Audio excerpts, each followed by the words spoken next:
I'm Tiffany Stuckey with ArtsAltoona Talks. We're here today at the Railroaders Memorial Museum with Cyndi Hershey, Chief Operating Officer, and Pam Etters, the artist who brought all the mannequins here to life. So thank you for joining us today, and as always, don't forget to subscribe to ArtsAltoona Live. So to begin, we have this amazing bartender back here who is now brought to life by Pam.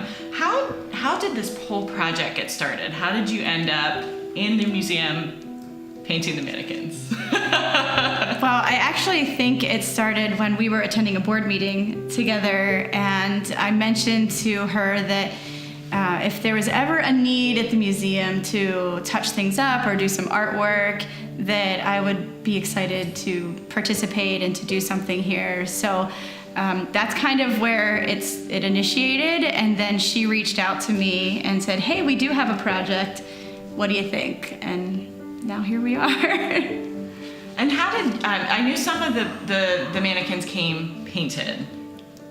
Correct. And then she worked on some. How did that all play out?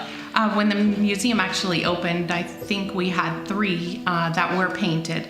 So the others, since I've been here, were just plaster Paris. They were a gray color. So project for probably a couple years, I've been wanting to have them come to life. So when Pam approached me, I thought, what a great opportunity. She sent me some of her artwork and the murals that she's done, and I thought, let's see if we can coordinate and make this happen. So that's a good fit, yeah. That's why we're here today, yeah. Great, thank you. Now, Pam, how did you decide on what colors to use? How did you research this? How did you make this happen? Well, the beauty of working in a museum is all the research material you'll need is right here. So for most of them, I was able to reference the other murals that are on the walls, a lot of the photographs that were here. There were a few instances where, for the bank scene, for example, there's a female in the scene, and I wasn't quite sure what to do with her dress. But fortunately, again, in the display, there's a calendar, and on the calendar it gives you the year. It was 1953, I believe.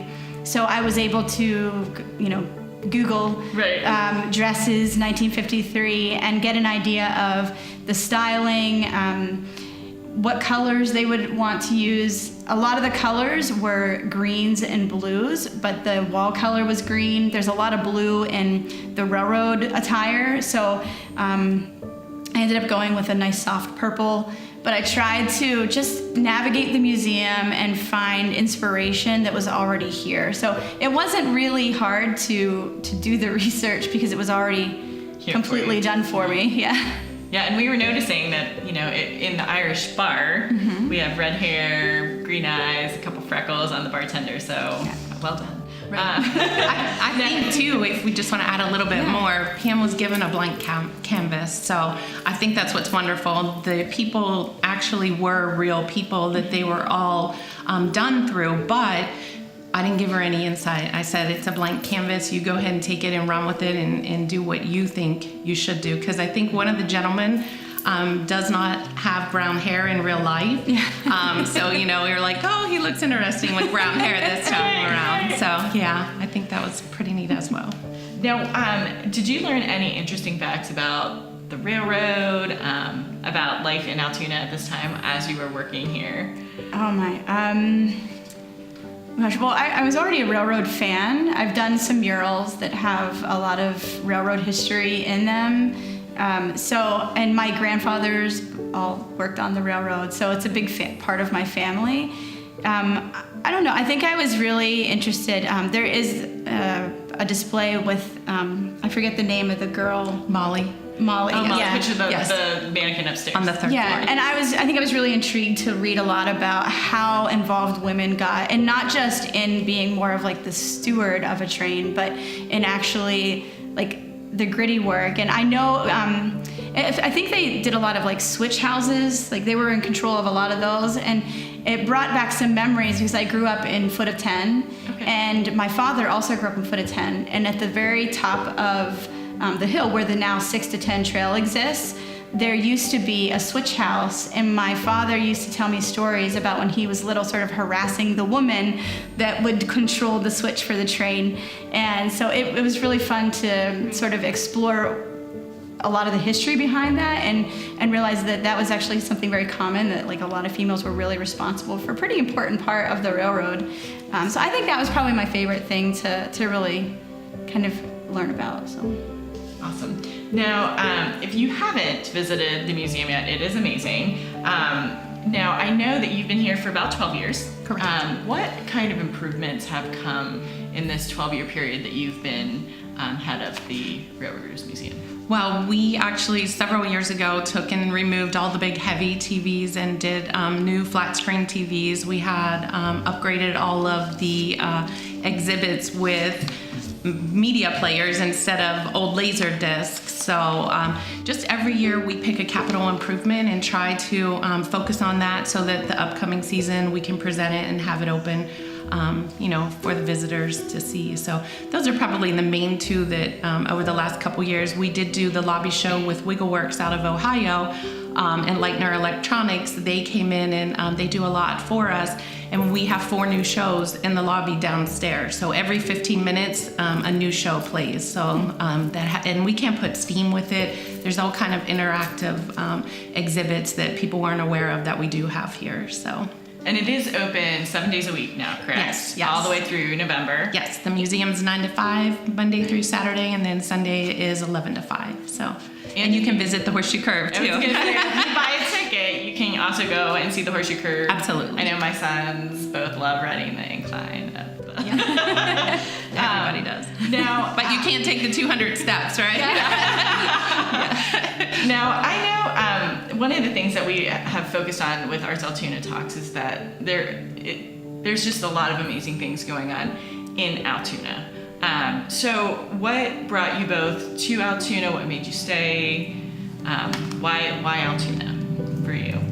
Well, I'm from Altoona, so I guess that was kind of easy for me. And I think that my husband's also from Altoona, so we are both really rooted in the community, and our families are here. And it's important for us to have our kids raised in an area that offers good growth opportunities for them. And we see a lot of positive things happening here that is why we've kind of stuck it out. You know, we haven't made any real effort to leave because we see the new school coming in. And I know as an artist that's important to me, and there's a big arts movement, and there's a lot of creativity, there's just so much now that kids and families can enjoy. And I think the older I get, the more amazed I am at how much you can do. You can't have a dull weekend. There is always something happening for every age. So I think we like to travel and we like to see other places, but I think that, Altoona is always going to be home for us. Right. Same with me. I grew up here actually for 18 years, went to high school, graduated, and then moved away to Texas for 18 years. So right now I've been back without giving out my age, 21 years. But my children all graduated from Altoona. My grandchildren obviously are in the school system now here. So I just love it. It's a great place to raise a family. And like Pam said, there's so many things to do in this town. We have Friday nights Alive at 5 that we offer, 6 concerts during the summer. We partner with a lot of people. We have the World War II exhibit coming up May 25th, so we're very excited with that. We partner with Blair County Historical Society, and if you don't know, we are the furthest east that the World War II exhibit is coming. So it's also with the Heinz History Center in Pittsburgh. So we're looking forward to have that here for 7 weeks and try to get a bunch of people locally in to visit with it, and besides out-of-town visitors as well. Awesome. Now, as we wrap up, what is your next project, Pam? You did an amazing job with these mannequins. Are they totally finished yet? And then what's the next step for you? I have just some minor touch-ups, and we will clear coat them and make sure they're sealed so that they can last hopefully as long as the museum is here. And I am currently in discussion with some of my friends in Costa Rica about doing a possible mural there next summer. So that's kind of in the back burner for me, something I've been really thinking about. And that's with my Murals Talk program. So what we would do with that is try to work with a lot of local youth in the different elementary schools to help create a very large-scale mural this time around, and it'll actually go on the concrete wall that is part of a football stadium or soccer stadium there. And it's in a very kind of poor neighborhood where the soccer field is kind of where they feel inspired. So we want to expand on that and give them something visual to really, help balance their lives and give them something to aspire to. And it'll include some mosaic work, and particularly mirror mosaics, so that they can see themselves.